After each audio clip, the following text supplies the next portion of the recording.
Aloha, it's Kiana, and here are today's top Hawaii headlines from the editors at the Honolulu Star-Advertiser. Also, mahalo to Longs Drugs Hawaii for sponsoring the show. Head on over to your neighborhood Longs Drugs for all your shopping needs. Aloha, we're here at the Hawaii Career Expo, and I just ran into Governor Josh Green. Thank you so much for coming and attending. Thank you for having me. Can you tell me why it's significant for something like this, the Career Expo, to happen?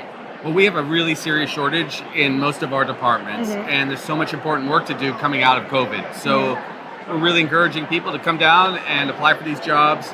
There are great benefits, of course, and it has a lot of benefits. People get better wages, can afford a house, they get good benefits, they don't have to worry about going on Medicaid. So lots of benefit, but a lot of need. And there are a ton of exhibitors here, but we're actually standing right in front of all of these state of Hawaii jobs. Yes. Can you tell me a little bit about all the different things that you saw? For sure. For instance, Department of Hawaiian Homelands, they have a ton of openings. Well, we have $600 million of houses to build. The Department of Health, they're rebuilding their mental health care system, and so we need all kind of public health workers. Plus, we'll have loan forgiveness for health workers, so it's kind of a double benefit. Law enforcement, we're building a new law enforcement entity. So as we build out, some people look at it as like the state police, we need extra professionals. And it's difficult because a lot of people are having troubles affording Hawaii. So we want to open up these jobs and get people in there fast. Well, awesome. Well, if you're looking for a job, head on down to the Hawaii Career Expo or come to the next one. Mahalo, Josh Green. Mahalo, thank you. Thank you. It's in its largest settlement to date. Electronic cigarette maker Juul Labs will pay $462 million to 6 states and the District of Columbia for its role in a spike in youth vaping. The agreement with New York, California, Colorado, Illinois, Massachusetts, New Mexico, and Washington, D.C. is the latest in a string of agreements Juul has reached to settle lawsuits related to the way it marketed addictive nicotine products.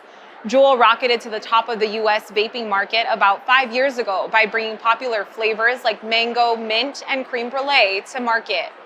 The startup success was fueled by use among teenagers, some of whom became hooked on Juul's high nicotine pods.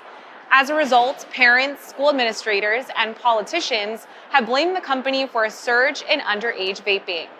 Some of Juul's settlements, including the agreement announced today, ban the company from marketing its products to anyone under the age of 35. Hawaii Public Radio is quitting Twitter. The broadcaster said it is standing in solidarity with its public media colleagues, who Twitter branded as state-affiliated media last week. Elon Musk's social media platform sparked controversy when it applied the label to National Public Radio's main account last week. Twitter uses the same term for propaganda outlets in Russia, China, and other countries without a free and independent press. NPR's label was later changed to government-funded media, but the network said the description undermines its credibility and implies that it is not editorially independent. In response, NPR today said it will no longer post content to its 52 official Twitter feeds. Hours later, HPR, which is a member of NPR, announced it would also leave Twitter. In a statement, HPR said it received supplementary federal funding, but noted that most of its money is raised from listeners and sponsors. A Black Democrat will return to the Republican-led Tennessee House a week after he was expelled for taking part in a gun control protest on the House floor. The Shelby County Board of Commissioners voted 7-0 to reinstate Justin Pearson as a state representative. Pearson and Representative Justin Jones were ousted from the legislature last week over their role in a protest that followed a Nashville school shooting in March. The House voted to keep white Representative Gloria Johnson, who also took part in the demonstration. Republican leadership denied that race was a factor in its decision. Pearson, Johnson, and Jones broke House rules last month when they approached the front of the chamber with a bullhorn and participated in a chant with gun control advocates.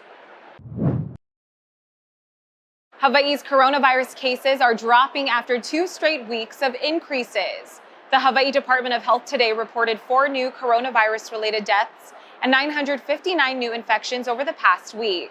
That figure includes reinfections.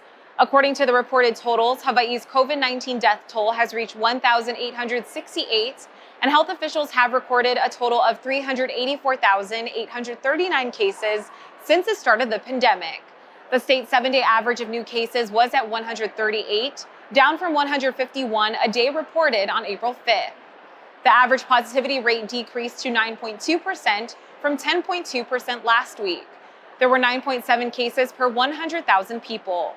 By island, there were 758 new cases reported on Oahu, 54 on Hawaii Island, 63 on Kauai, 75 on Maui, 2 on Molokai, and 1 on Lanai. 6 infections were reported outside the state. According to the health department, 78.7% of Hawaii's population has completed the primary series of COVID vaccinations. 27.3% of those eligible have received the updated bivalent booster. U.S. consumer inflation eased in March, though prices are still rising fast enough to keep the Federal Reserve on track to raise interest rates in May. A government report today said that consumer prices rose just 0.1% from February to March, down from 0.4% from January to February. It was the smallest increase since December. Year over year, prices were up 5% in March, marking the mildest rise in nearly 2 years. Much of the drop came thanks to price declines for goods like gas, used cars, and furniture. However, so-called core inflation is still stubbornly high, with prices rising 0.4% from February to March and 5.6% from a year earlier. The Fed and many economists regard core prices as a better measure of underlying inflation. While the March data offered some signs that suggest inflation is slowly headed lower, the Fed is expected to hike its key interest rate by 1/4 point next month. For more on these stories and all the latest headlines, subscribe to the Honolulu Star-Advertiser. Visit Hawaii's top source for breaking news online at staradvertiser.com and download the Star-Advertiser mobile app. Mahalo, have a great day, and we'll see you back here tomorrow. I was able to earn my master's degree in 6 months at WGU. The competency-based learning made all the difference in the world because I was able to apply what I already know and move through those courses faster.